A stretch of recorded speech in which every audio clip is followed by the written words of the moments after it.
You build a solid consulting practice. Well done. But should you expand to multiple platforms, chase every geography, or stay laser focused?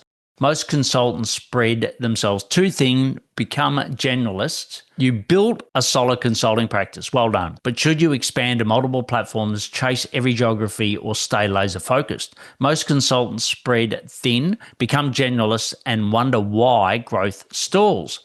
Dennis Knodt faced this same crossroad. Hello, I'm Paul, and welcome to my podcast, episode 659 of the Paul Higgins podcast. In this episode, I talked to Dennis from Valuent. You're going to learn some great things, but in particular, why he chose one niche, which is quote to cash, why he chose a particular geography, which you'll pick up from his accent, and why he chose one platform, being Salesforce, that really created a defendable moat for him and his team. How he bootstrapped the growth and why that allowed him to avoid those vanity metrics, and why the decision has shaped everything from here, and also the critical moment at 10 to 12 people that he implemented EOS, which gave him comfort about aggressive growth from the front end. Dennis co-founded Valuent in 2020 after working at Bain and Consulting and VC-backed startups. He chose a different path, bootstrapped, specialized, and built deep Salesforce partnerships in his home country. What I'll do is now hand you over to Dennis from Valuent, which is VALUENT.io. Fantastic to have you here, Dennis. Good to be here. Thanks for having me, Paul. Yeah, well, I think you're the first out of 659 episodes. You're the first that I've actually met in person before I've interviewed, which is very exciting for me. We met at Salesforce, thanks to Alex McKay from TechWitty, which was a fantastic event. And then I think we ran into each other at the end party as well. So it was a nice book opening and close. What I'd love to start with is, who do you guys love to work with? We love working with technology firms and manufacturing firms, and then more specifically with the revenue leaders at these companies and the CFOs, and basically help them get control on their quote-to-cash process. So everything from generating the quote up until the invoicing. And happy to go deeper, but I don't want to sort of get too deep too quickly. So you guide me.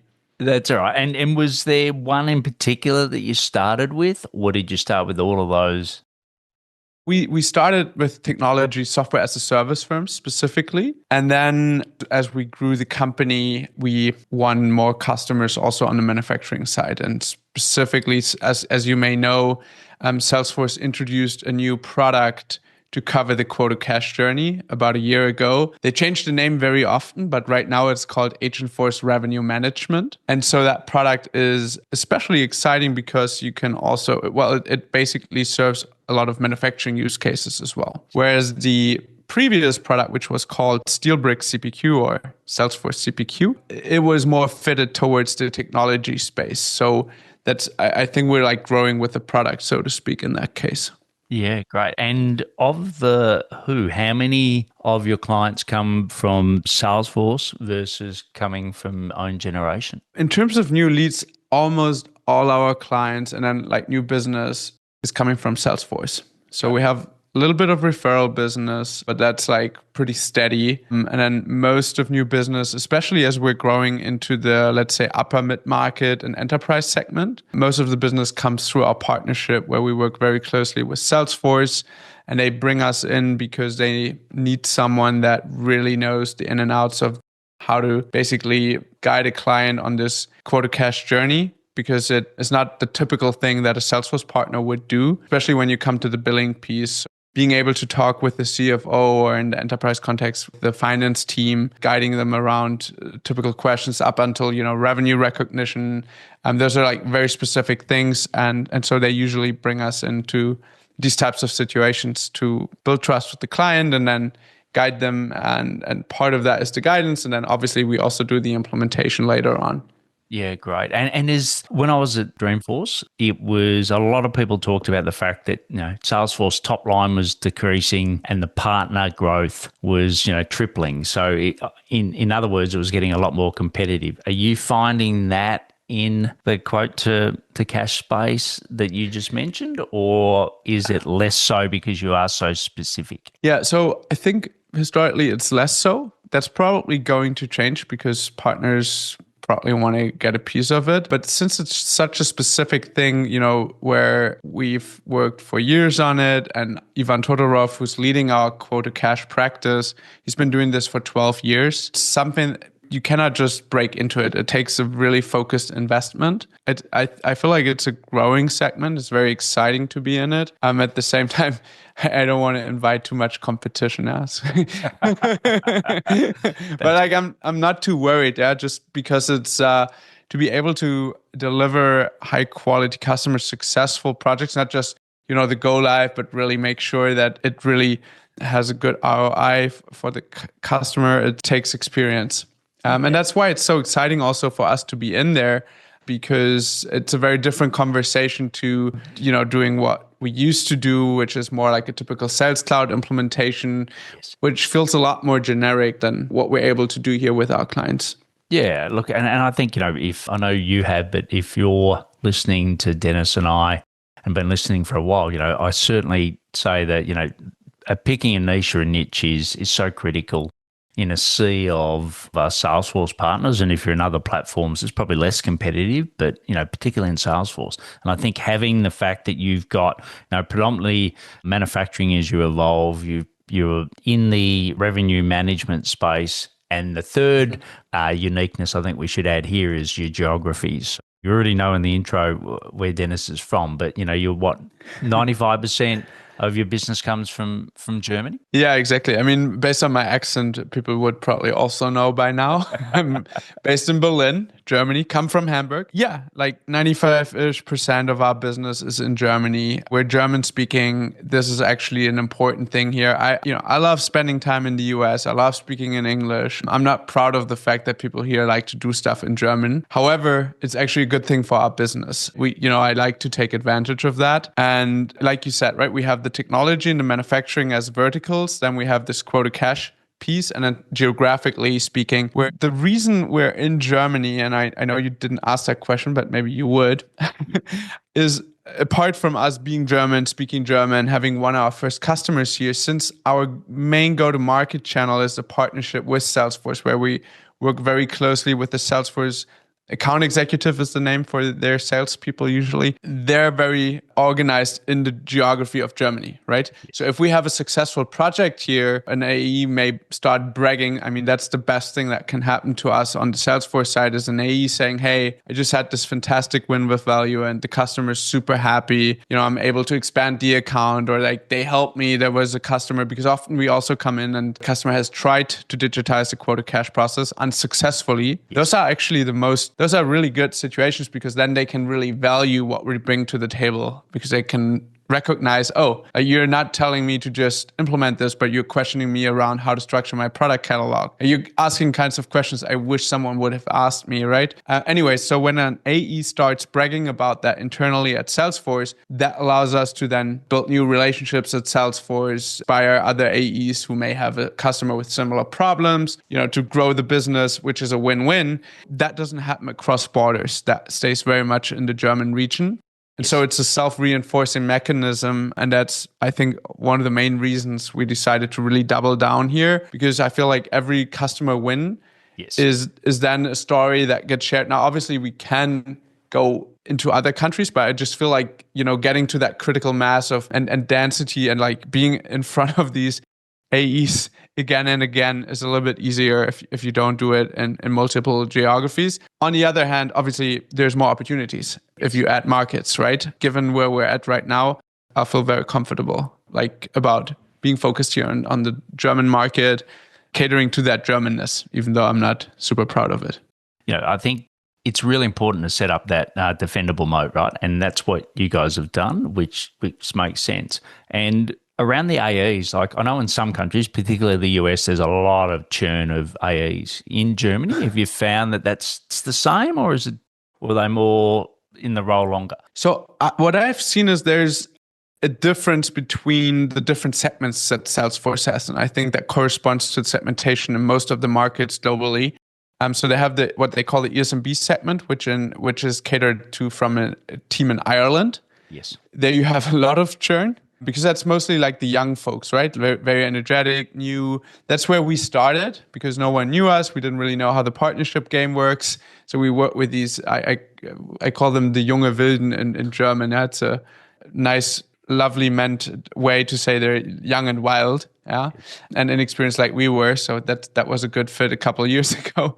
But we've moved on, yeah. So we only work with mid-market and enterprise at this point and have for a while. And there you have a lot less churn. I mean, there is still churn, but it's significantly less than in this SMB, ESMB segment. And especially when you look at the enterprise segment, it's actually pretty stable in Germany from the account executive perspective. And when I mean stable, most of our key contacts we've been working with for 2-3 years, and it hasn't changed too much. In the mid-market, there's more change. Even if the AE is not churning, they get new patches of companies. So like the more strategic it gets in terms of the company size, I feel like the more stable also the AE is. And since that is where we're playing anyways, it's relatively stable.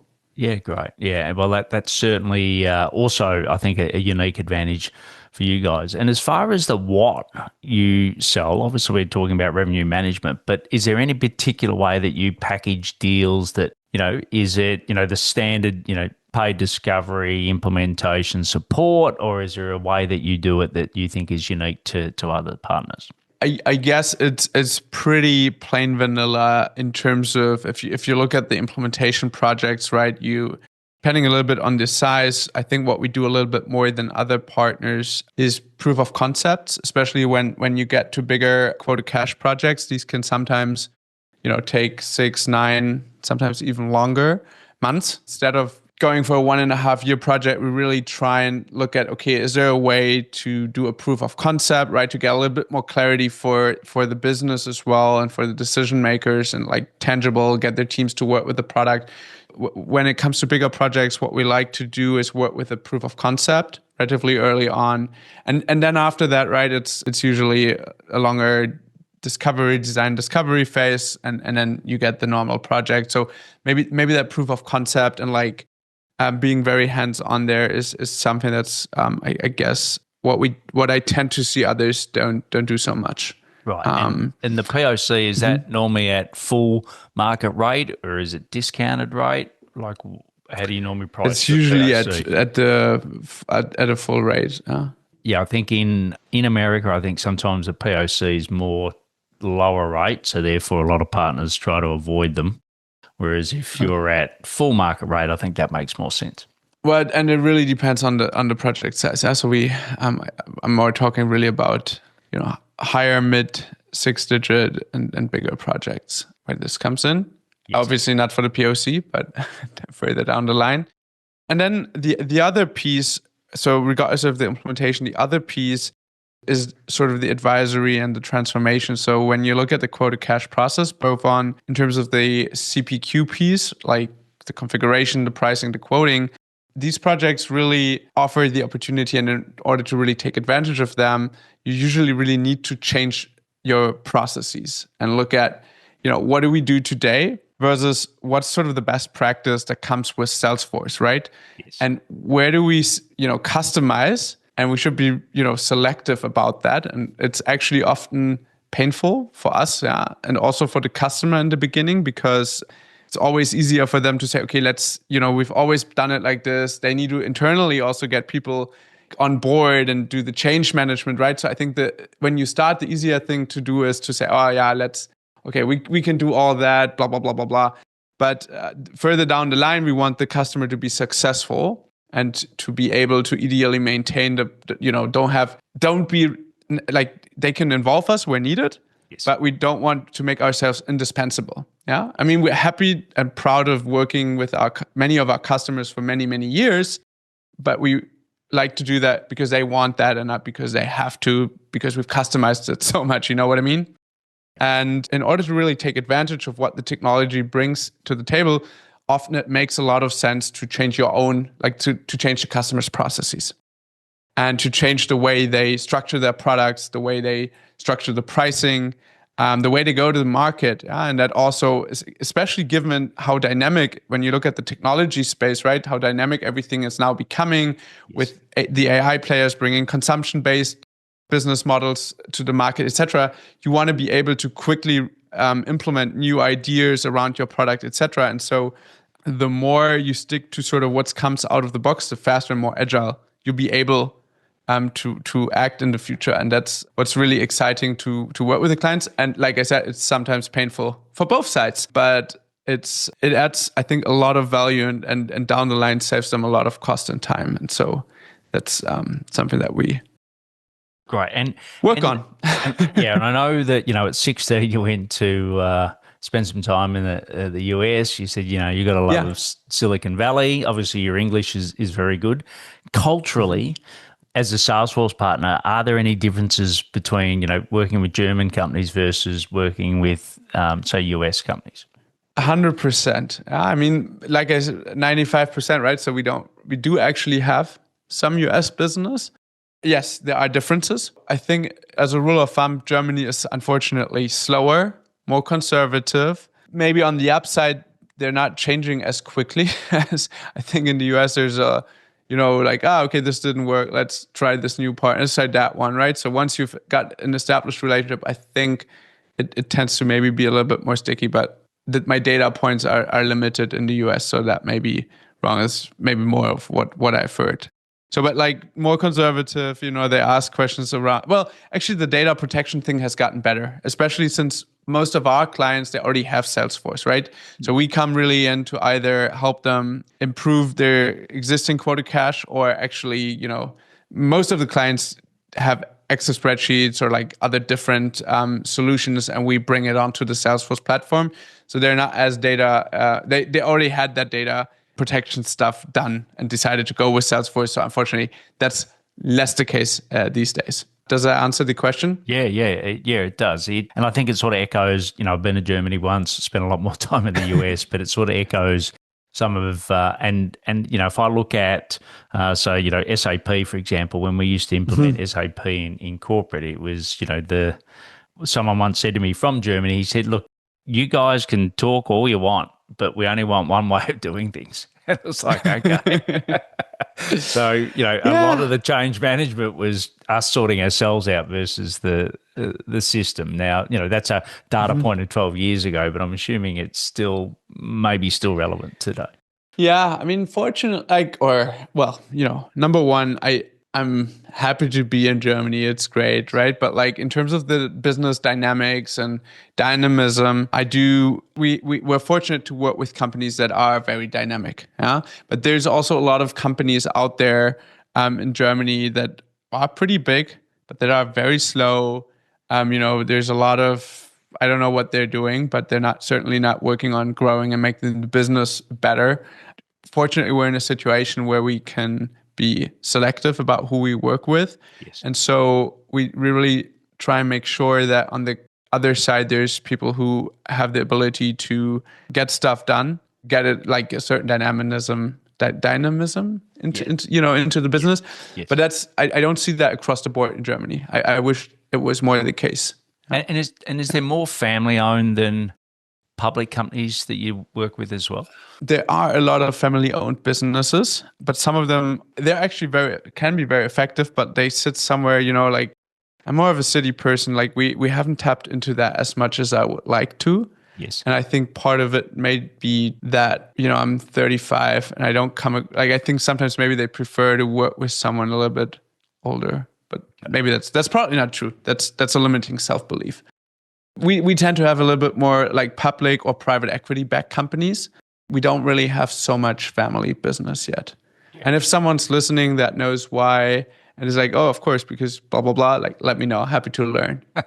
Well, please reach out to Dennis. All his details are going to be in the show notes. I think, I know you've got a private equity background, but you're currently bootstrapped. Is that a part of your evolution, i.e. you started in 2019 that you're bootstrapped, or is it a strategic choice at the start to be bootstrapped? No, we completely stumbled into it. I grew up sort of in the startup ecosystem here, so everything was venture capital backed, and I was determined to build my own company. So it seemed clear to me that we, would come up with some business idea, raise venture capital, and then we stumbled into the Salesforce consulting opportunity. And when I say we, my business partner David and I, who I started the business with and who I'm building the company with, and basically we were freelancing in 2019, helping other, startup founders who weren't happy with their Salesforce setup. Yes. So we really also evolved in terms of the market segment over the years. And then within a few weeks, we were like, oh, actually, we enjoy doing this. People give us really good feedback. We get a lot of, referral business, and we feel like we're really having an impact. And we're actually making money from day one. So why we're still looking for a business idea? Let's build a Salesforce consulting company. And it's fantastic not to have investments, to be able to self-fund it. It's very different. The two companies I worked for before, one of them I think raised 40 or 50 million. This was 2014 when that was still a lot of money. I mean, it's still a lot of money, but given all these AI success stories, it feels like if you don't raise a couple 100 million, so that was a lot of money, and that was exciting. And then I was at another startup called NPAL, and they also raised millions, and by now billions. They actually grew to a couple thousand people, and so a very different style of building a company than bootstrapping. And I value the freedom that we have and the ability to make decisions based on what we think makes most sense for us as a business. And for us as a business, it makes a lot of sense to help our customers be successful, because that helps us get new business and continue to work with them.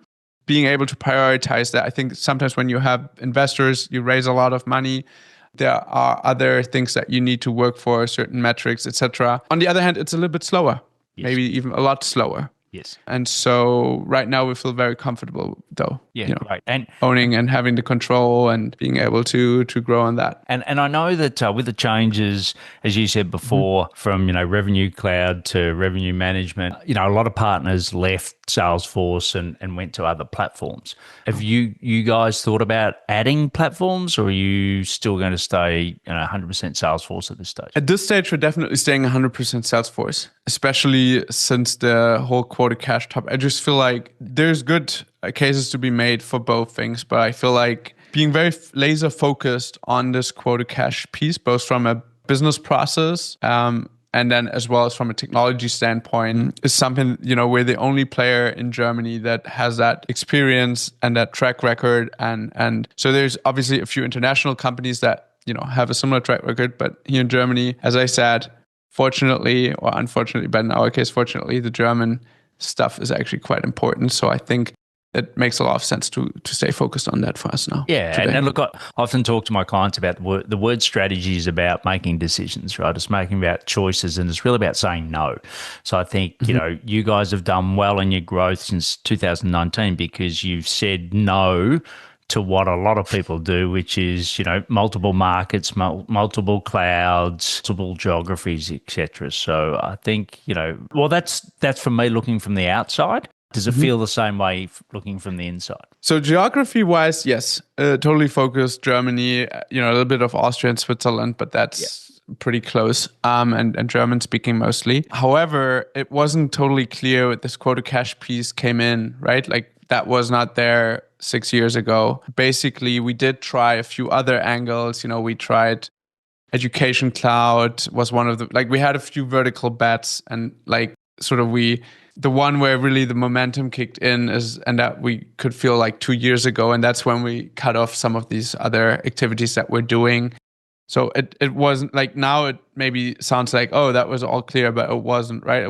We tried out a bunch of things and then we saw what sticked and it all seems clear, but it wasn't 3 or 4 years ago. Yeah. And the reason we wouldn't be able to execute on this opportunity if we didn't partner up with Ivan Todorov, who I've mentioned earlier, who's leading our Revenue Cloud practice, who we met. And that's one of my favorite fun stories. So but basically, we had a situation where we brought a customer to Salesforce. They said, oh, great, they need Salesforce billing. You're not a certified partner. We'll bring in another partner. And we're like, guys, we are bringing you business. Why would you bring in another partner? That doesn't feel good. But long story short, this other partner had an architect who did all their billing projects. And that architect was Ivan Todorov, who we now partnered up with and who's now a partner in our business. So it was actually great in hindsight. This was in 2020, so already a while ago. Yes. So yeah, no, but like maybe just sometimes these interesting things and then something good comes out of it that I totally couldn't expect. And that happens a lot. Yeah. And I love the fact that you said before, those limiting beliefs. I think if you remove as much as those limiting beliefs as possible, to see what's on the other side of it, that's a great example of riding that wave and it working out. Quick other question is, I know you're a part of EO. Have you got an advisory board as well, or do you just rely on EO for your guidance at the moment? We don't have an advisory board. I rely on EO, but EO is also, at least here in Berlin, it's not just focused on business, right? It's a lot of personal development, which obviously touches the business very much. And then I cultivate, build relationships with people who build Salesforce consultancies, for example, but more on a, not on an advisory board thingy, more on a, I'm in touch with the people who are in the market who I think are relevant and that kind of thing. And I talk to a lot of people who, especially ones who have a little bit bigger companies or significantly bigger companies, and I try to learn as much as possible from them. I feel like I'm not yet doing a good enough job, but, working on it. Yeah, well, I certainly saw that in action at the Techquity event. You talking around, asking lots of great questions, and probably the most curious person I met on the night. So that all will end up being money in the bank, I'm sure. The last question is around EOS. So I know that you started at around 10 people. Now you're 25. How critical has that been to the success of your growth? I mean, I think in terms of growth and generating new business, this is not so important. No. However, in terms of peace of mind and stability and the ability to deliver the projects and to grow the organization, it's very important. Yeah? And it's for us, it's both. We work, with an EOS implementer, so EOS entrepreneurial operating system, right? For those who don't know. So it's just a way of organizing your business. And actually, that was a tip I got from someone at EO before I joined EO, actually. It was like, oh, you need this operating system. And then I looked into it. I was like, I don't think we need it. And then when we were at 10 people, we started, or 10 or 11, it's like, it's all a little bit random and we make these initiatives, but then, it didn't. And I was like, maybe we need this operating system now. And I called him again and he was like, yeah, let me introduce you to the guy who helped us implement it. So we work with, what I'm saying is we're working with an EOS implementer. Jörg, shout out, a good guy in Zurich. We meet with him once a quarter to really set the priorities for the next quarter. And it's an essential part of how we run the business. We have a joint language. Everyone speaks it, right? So it's, in that sense, I feel like it's really brought a lot of peace of mind. Yes. Because it's more structured. It's more clear who's in charge of what, and also gives orientation for the team members, frankly. Yeah.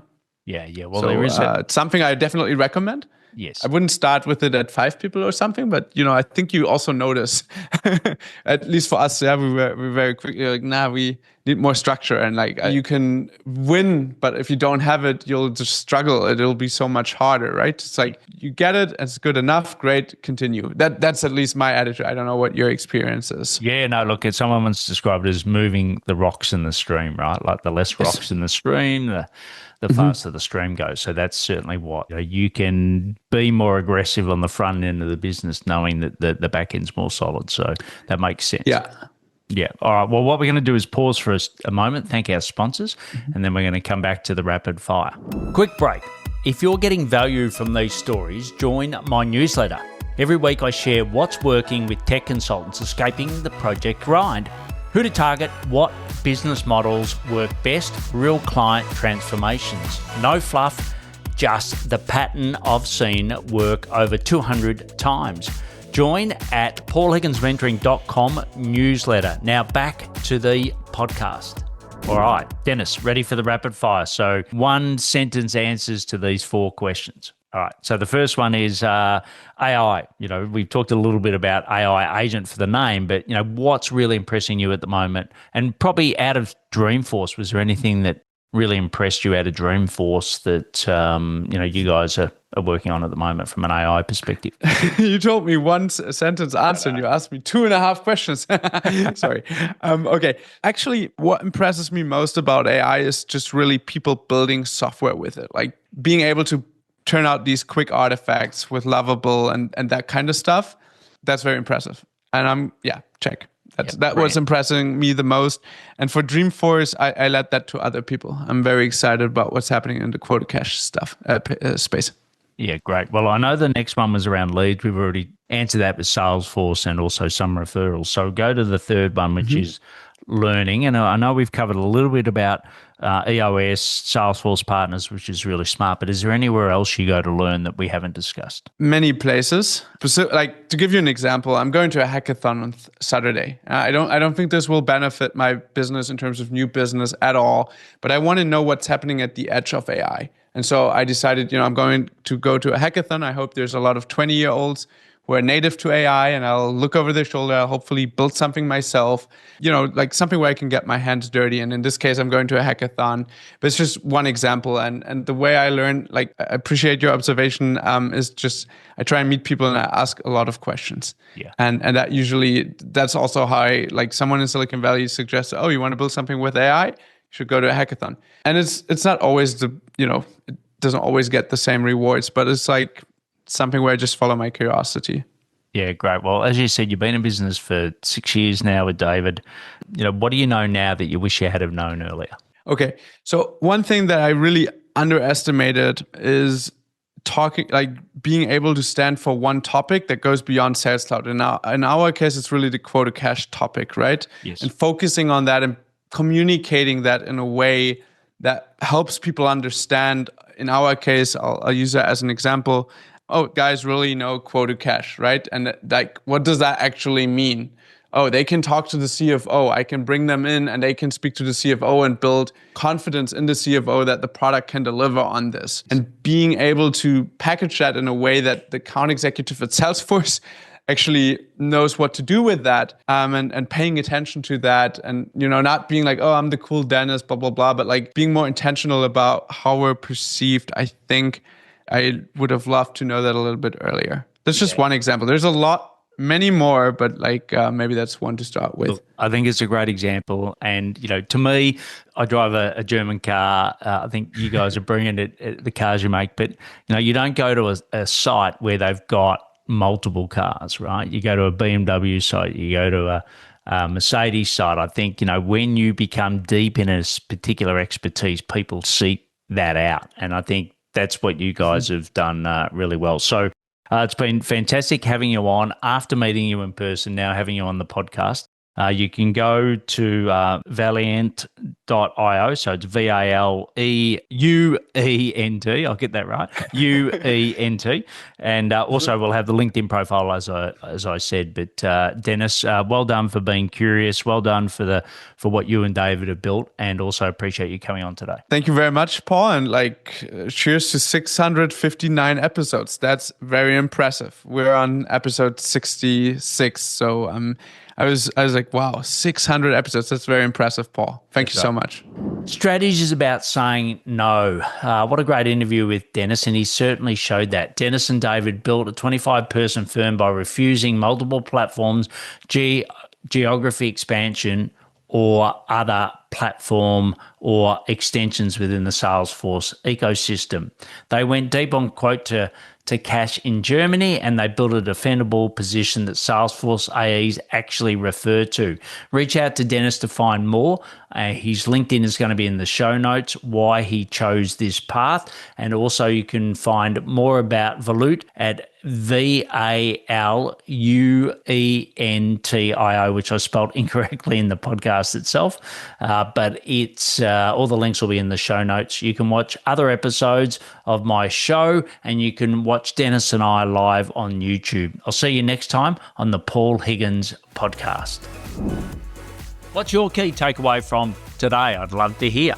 Want weekly insights on who to target and what to sell? Join my newsletter at paulhigginsmentoring.com/newsletter and share this with another tech consultant ready to escape the project grind.